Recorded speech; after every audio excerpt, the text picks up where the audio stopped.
55 лет флагман энергетики Дальнего Востока, компания «Якутскэнерго», обеспечивает светом и теплом самый холодный населенный регион планеты – Республику Саха-Якутия. Мало кто задумывается, что за привычными цифрами и тарифами скрывается сложнейшая система, строгий расчет, труд тысяч людей, многие из которых ежедневно рискуют своим здоровьем и даже жизнью. Казалось бы, странно связывать такую работу с женщиной, женой, матерью, хранительницей очага. Для нашей компании 37% персонала – это женщины, 24% – женщины-руководители. Я считаю, что для женщин в энергетике есть масса возможностей и для профессионального роста, и для самореализации. Без профессиональной реализации, мне кажется, жизнь человека неполноценная, то есть она ущемлена в каких-то вещах. Хотя я могу ошибаться. Но вот иногда спрашивают, как можно совмещать это. Мне кажется, женщина может совместить все. И профессию, и карьерный рост, и семью. Просто надо очень хотеть.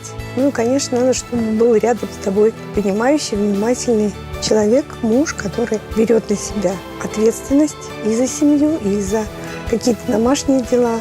Ирина Петровна Сысолятина за 35 лет, посвященных родной компании, прошла все ступени профессионального роста. Начав с должности инженера-теплотехника, она проводила техническое перевооружение и лично руководила реконструкцией основных энергообъектов компании, внедряла новые, более эффективные системы менеджмента, управления бизнесом, безопасности труда, охраны здоровья и окружающей среды.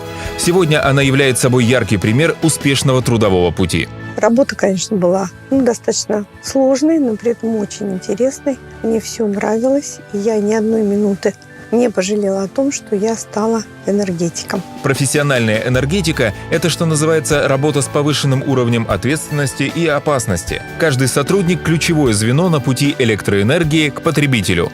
Каждый уникален. Каждый – залог успеха и гордость компании. Я считаю, что энергетики – это однозначно особые люди.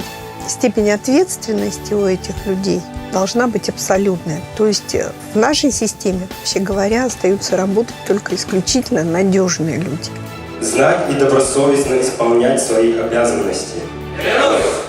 Частота электрического тока измеряется в герцах. В честь немецкого ученого-физика. По-немецки герц – это сердце. Самый важный орган. Сердце нашей республики будет биться с нужной частотой, пока за его здоровье отвечают эти люди. Это их призвание – согревать нас в самый лютый холод, освещать самую темную северную ночь, нести миру свет и тепло.